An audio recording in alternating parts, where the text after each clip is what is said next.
Sometimes I think it all started with a lie so small no one would have noticed it if it hadn't been for what came after.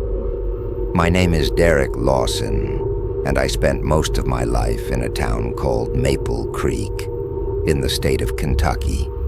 It was the kind of place time forgot. Wooden houses painted in faded colors, a single bar, an old gas station, and a bank on the corner of Main Street, right across from the cemetery. Everyone knew everyone, and when someone fell from grace, the gossip spread faster than the wind. My family had owned a small auto repair shop since the 70s. My father, Leonard Lawson, built it with his bare hands. He was a tough man, quiet, and believed hard work could fix anything.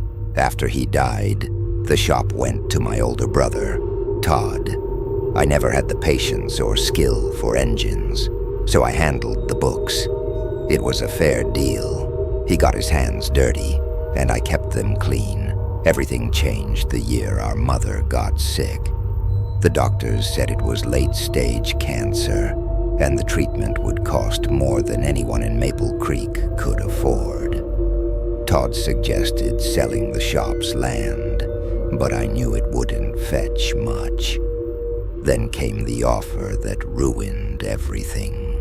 A man named Raymond Griggs, an investor from Bowling Green, offered to buy our property for twice its value. He said he wanted to build a shopping center, something that would bring jobs to town. Todd saw it as a blessing, but something in Griggs's eyes made me uneasy.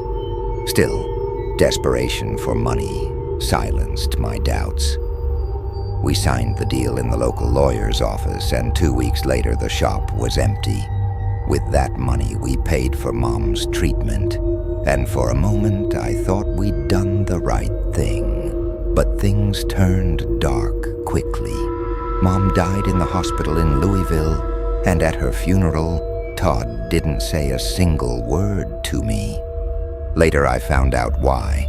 Raymond never planned to build anything. He resold the land to a mining company that wanted to dig near the river. Todd said I should have known, that as the accountant, it was my job to read the fine print. The truth is, I didn't read anything. I just signed. And that cowardice was the beginning of our downfall. The weeks that followed were filled with silence, cold stares, and resentment that grew like rust. Todd started drinking more and stopped answering my calls. One night I found him outside the old shop, staring at the glow of the excavators. He told me it was all my fault, that Mom would be ashamed. I didn't know what to say. That was the last time I saw him alive. They found Todd's body 3 days later, in the woods along the road to Brownsville. His truck was parked with the lights still on and the driver's door open. He was hanging from a tree with a towing rope, probably taken from the same truck. The local police called it a suicide, but in a town like Maple Creek, death is never just a fact. It's a story that people keep telling for years. At the wake, people whispered as if the air itself carried blame. Everyone knew about the deal with Raymond, the money, the land. Some looked at me with pity, others with disgust. My Aunt Margaret came up to me and said something that burned into my mind. Cursed money always takes its share, Derek. No one gets to enjoy it for free. That night I couldn't sleep. I sat for hours at the kitchen table, staring at the envelope with the last $5,000 left from the sale. That money had lost all meaning. I tried to move on, but the town wouldn't let me. Whenever I went to the grocery store or the bank, I could feel the stares. Then came the news that made things worse. The mining company's work had contaminated the river, and the water from the town wells started to smell like rust and decay. Within weeks, families began leaving Maple Creek. Raymond Griggs among them, who vanished without a trace. The old shop's land was abandoned, turned into a gray swamp where my father's tools once shone. One night, after locking the door, I heard a dull thud on the porch. It was a brown envelope with no sender. Inside was a handwritten note. You knew what you were signing. The handwriting was clumsy, almost childlike, but I recognized it immediately. It was Todd's. A chill ran through me.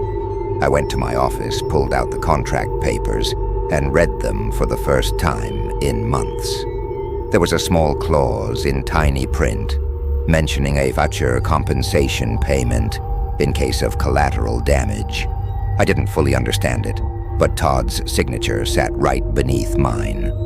The next few days, strange things started happening. Not ghosts or shadows, just details. A rusted wrench left in my yard, muddy boot prints by the mailbox, the sound of a truck stopping outside my house late at night, then driving away without turning on its lights. Maple Creek wasn't the same quiet town anymore, and I wasn't the man who once thought money could buy forgiveness. Guilt started rotting everything, my food, my sleep, my voice. Every night I could hear the hum of excavators in my head, even though they'd been gone for months. And the worst part was knowing, deep down, that I deserved every bit of it. Autumn came early that year. The leaves from the oak trees fell over Main Street as if the whole town were aging with me. Maple Creek looked emptier than ever. The bar on the corner closed, the gas station cut its hours, and the old bank was boarded up after a robbery. Sometimes I'd walk down the street and not see a single soul, just empty houses and crooked "for sale" signs. One afternoon, while going through old folders from the shop, I found a ledger I didn't remember seeing before. It had no cover, just grease stains and Todd's name on the first page. As I flipped through it, I realized he'd been recording payments that never appeared in my books, small amounts every couple of weeks, all coming from an account with the initials R.G. Raymond Griggs. The payments showed a pattern. They grew larger as the land sale got closer. On the final page, 2 days before Todd's death, there was a note. The deal wasn't just for the shop. I didn't know what to think. I called Raymond's number, but it was disconnected. I drove to Bowling Green looking for him, but no one seemed to remember the man. At the bank, they told me the account had been closed and transferred overseas. It was as if Griggs had never existed. That's when I started to think Todd had uncovered something else, something he never had the chance to tell me. Maybe he'd taken money behind my back, or maybe Griggs had used him to cover a bigger deal. Whatever it was, the truth was buried with him. One night, after a few too many beers, I drove out to the land where the shop once stood. The fence was broken, and the mining machines had left behind craters filled with muddy water. I walked through the muck with a flashlight, the silence pressing down on me.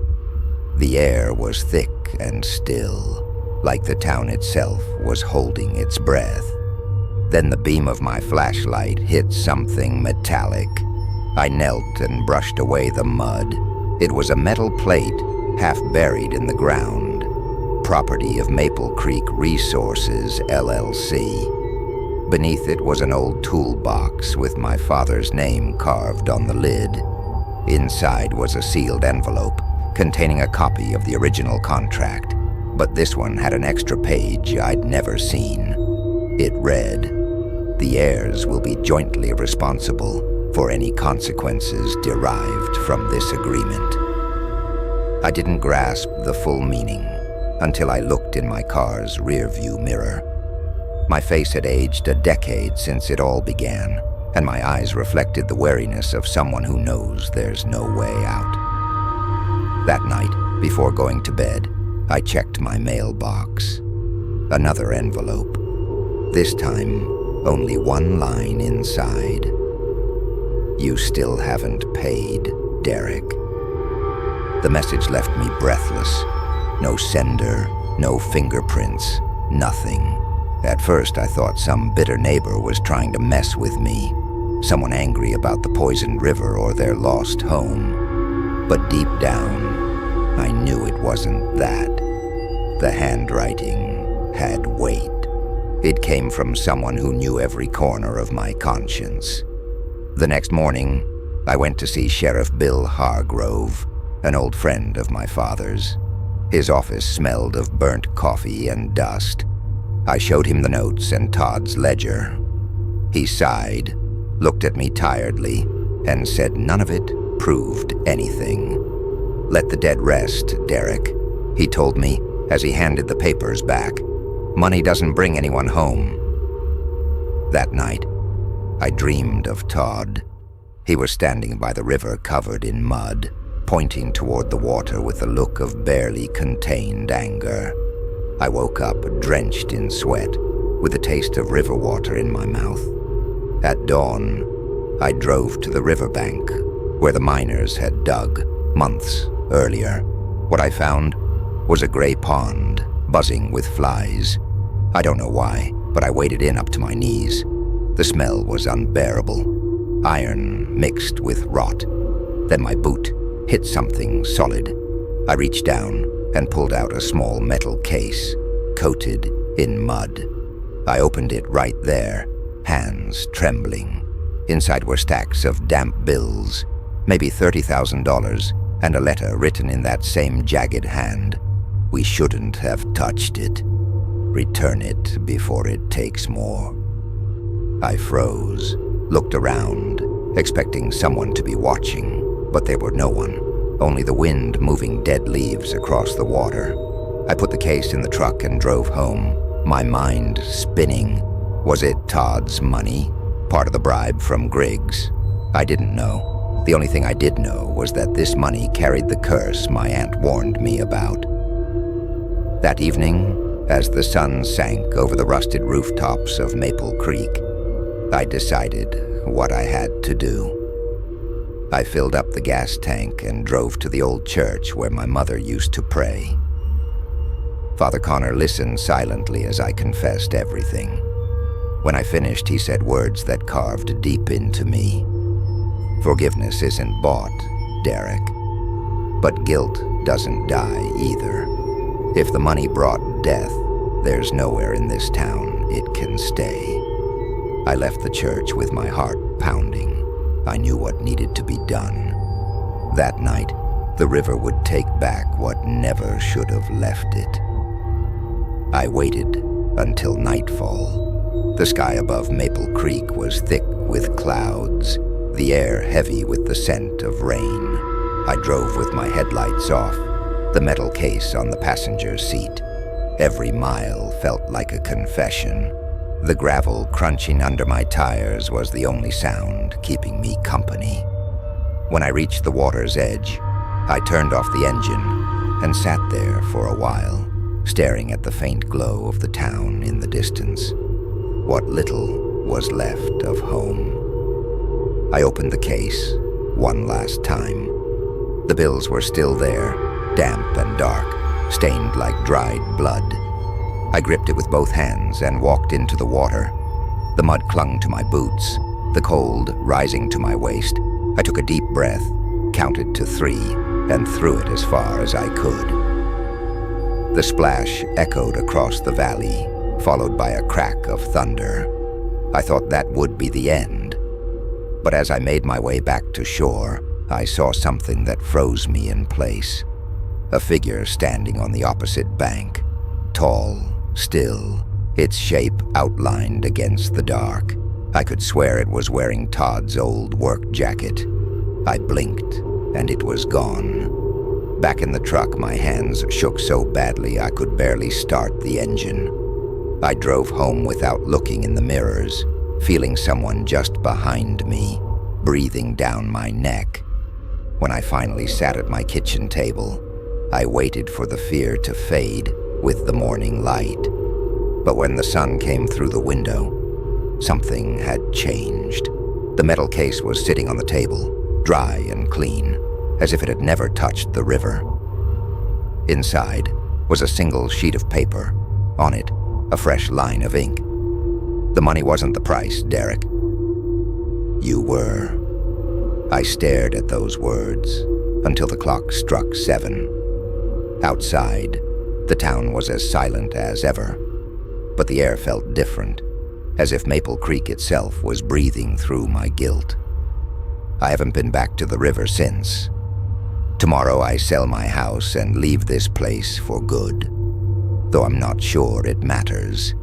Some nights, I still hear a truck stop outside my door and the crunch of boots on gravel. I don't dare look, but I know he's there, waiting.